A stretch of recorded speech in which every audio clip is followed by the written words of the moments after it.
I've been talking about Twilight since 2018. And just in the last year or so, I've suddenly got all these other YouTubers riding my coattails. You're welcome. There were some movies, terrible movies, movies so awful, no one would touch. Then came a Matt, sad little Matt. Matt then decided these movies to watch. When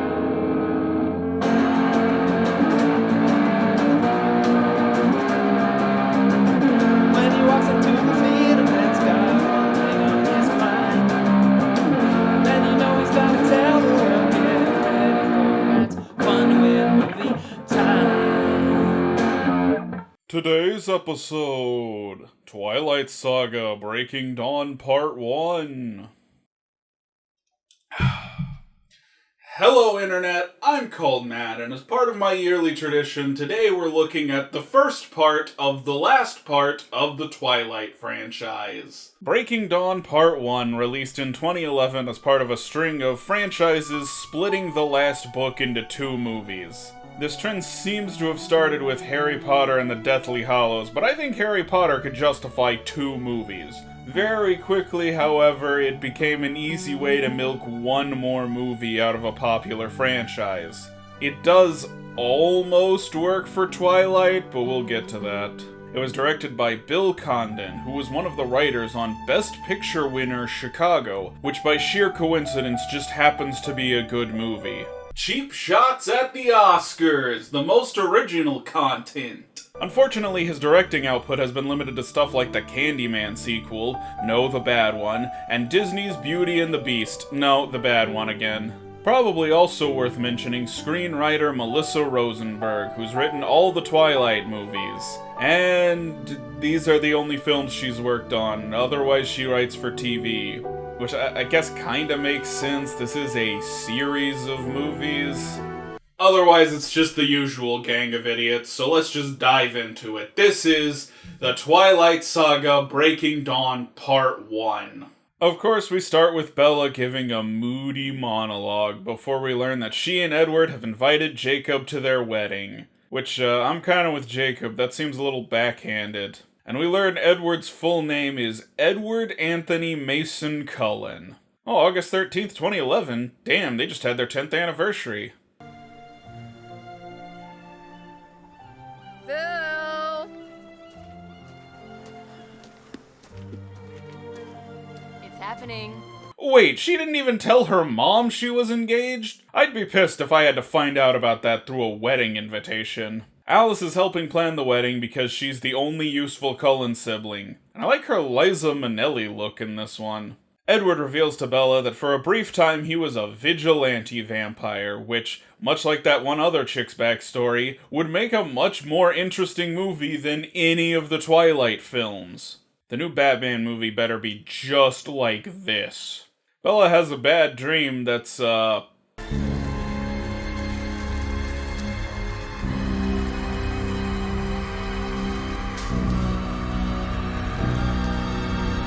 cool. Really fucking cool. I know. I look hot. Damn it, he does. Anna Kendrick and Susie Crabgrass crack wise about Bella secretly being pregnant and like, why aren't you guys bridesmaids? You're Bella's only friends. Also, this wedding is the last time any of them are seen in this series. Bye to these characters forever. Charlie has a very touching moment with Bella, and it's about here you start to notice something sort of odd about this movie. Just don't let me fall, Dad. Never. This movie is okay? Not good, but of the entire franchise, it comes the closest to being a normal movie. Oh, and the Swans are friends with Stephenie Meyer. Yeah, just hold on her like this is a character we're supposed to recognize. And Bella and Edward get married, yay. Well, I plan on getting drunk. Same. We get a series of awkward speeches, and like, man, I've been to a real wedding, you don't have to recreate it for me. Show the important bits and move on. Jacob does show up and actually seems pretty amicable about the whole thing. I bet nothing weird comes of this. Let's move on. Bella implies she's gonna do the sex with Edward, despite still being human, and Jacob protests. Which, having seen the rest of this franchise, I agree with Jake. If she didn't fuck Edward, the series is over right here. After some emotional goodbyes, Bella and Edward depart for their honeymoon. It's a very touching ending. Too bad there's still a movie and a half left. They go to Rio de Janeiro, but they're not staying as Edward takes Bella to a private island. It's unclear if this is a vampire thing or if his family is just fucking loaded. Bella gets a gearing up for sex montage where it appears her underwear has been replaced with lots of sexy stuff. Man, Alice really wants Bella to fuck her brother, doesn't she? But Alice can rest easy because he does. Fucker breaks the bed. But then Edward has to be weird about it, like it's some grave mistake that's gonna lead to dire consequences. Also, Edward is noticeably unsparkly despite being in the tropical sun all trip. Meanwhile, Jacob is sulking and getting upset about the wolves who've imprinted. And the sickest part is, their genes tell them they're happy about it. Jacob, I'm pretty sure that's just what happiness is. It's chemicals in your brain that make you feel good. I don't know what the distinction is to you. Bella eats some bad chicken and throws up. And then her period's late. And then Alice has a bad vision, because Bella's pregnant! They rush her back to the States, but the story they tell Charlie is that she has a bug and is staying. But Charlie thinks she sounded off, something he tells Jacob. And Jacob responds the only way he knows how, by storming off. And in just 2 weeks, Bella is very pregnant. This vampire baby is fast growing and clearly not good for Bella, but she is insisting on carrying it to term. Edward asks for Jacob's help in talking her out of it and offers him a pretty sweet deal. You can keep her alive. And if I can't? You get what you always wanted. To kill me. I was there when this came out. Any guy in America would have jumped at the chance to kill Edward. Oh yeah, and because the wolves can read each other's thoughts, all the wolves know about this too and see Bella's child as a threat to the tribe. Also, this is the first time they speak English with each other while in dog form, which is a little silly to see. Every human will be in danger. We're ready. We'll handle it! Now? We must destroy it before it's born. Why are they wolves? Why can't they be humans in this scene? Jacob refuses to kill Bella with them, so he leaves the pack. And so does this other guy, Seth. And his sister, Leah. God, there's already so many Collinses I'm barely remembering the names of, and now you want me to remember the names of 2 more characters? You know I'm shit with names, right? We're coming for Bella. They're not gonna touch her. Agreed. Man, can I get an alternate universe story where Bella doesn't exist and Edward and Jacob are just the best of friends? They work really well together when they're not constantly at each other's throats. Look, I'll stay out of your way.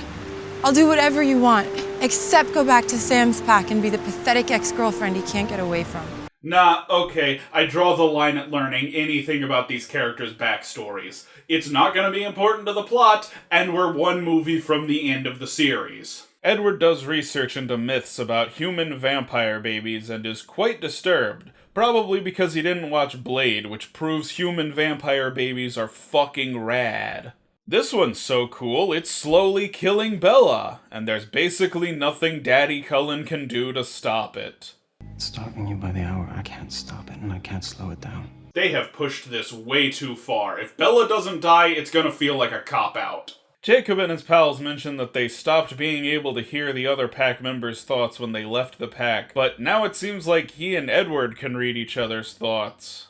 Jacob just had an idea. It wasn't an idea. It was a snide comment. Or wait, could Edward already read thoughts? Wasn't that a power he had in the first movie? Why did it take so long for that to come back? I forgot he even had that. Either way, I'm telling you, these two would be awesome friends if Bella was out of the picture. Anyways, the idea is to feed Bella blood so the baby will stop eating her. I think I'm gonna be sick. Oh, what happened to laughing at the gore that makes weaker men vomit, Jake? But drinking the blood does seem to help. Bella has a conversation with Charlie, and there's a tiny detail here that's great. He was kind of flirting with one of the older werewolf ladies at the wedding, and now she's just at his place? Charlie is having his own little side romance with a fucking werewolf. Billy Burke werewolf romance movie. I need it. Then Jacob makes a plea to the wolves as a distraction while Mommy and Daddy Cullen run out for blood. I think they're trying to play this as the climax because, you know, they made the climax into its own movie. And Bella's pregnant belly looks faker and faker in every scene. It starts out okay, but that's just a fucking yoga ball under her shirt. But she reveals what she wants to name the baby. I was playing around with our mom's names, Renee and Esme. And I was thinking, Renesmee. Oh boy, she and Aurelius can hang out while the other vampires laugh at their stupid names. And then, fuck! Yeah, they cut the baby out, and fuck me, it's not pleasant. Why is this young adult romance movie for girls way more intense than anything in the MCU? They get the baby out without much incident, but Bella flatlines. Even Edward's venom doesn't seem to help. And the movie decides to leave us on the infamous creepy CG baby, despite clearly having a normal baby earlier. Oh yeah, and the baby imprints on Jacob. This is a scene I think everyone gets wrong. It is completely out of Jacob's control, and I think he restrains himself pretty well. On the other hand, it was completely within Stephenie Meyer's control to not add that to the story. I'm just saying, this isn't creepy for Jacob, it's creepy for Stephenie Meyer. Although it kinda seems like plot convenience, because now that he's imprinted on her, the other wolves can't kill her. The end. And that's Breaking Dawn Part 1. I have mixed feelings on this one.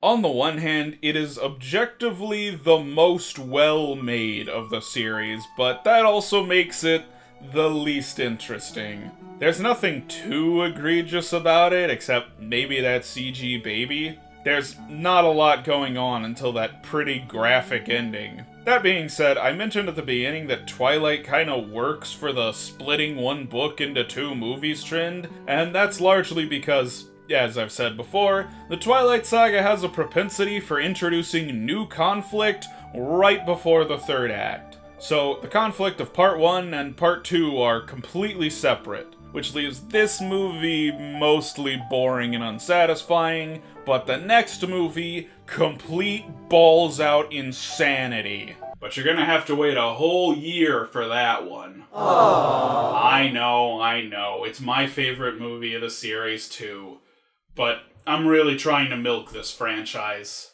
If you like it, there's a whole playlist of Twilight reviews, and you know what? Just for you guys, I'll review an entire franchise in one video. One inspired by Twilight. You might even say it has shades of Twilight. But you're gonna have to wait till next time for that one. Until then, I'm Matt, and this is Matt's Fun Time Weird Movie Show.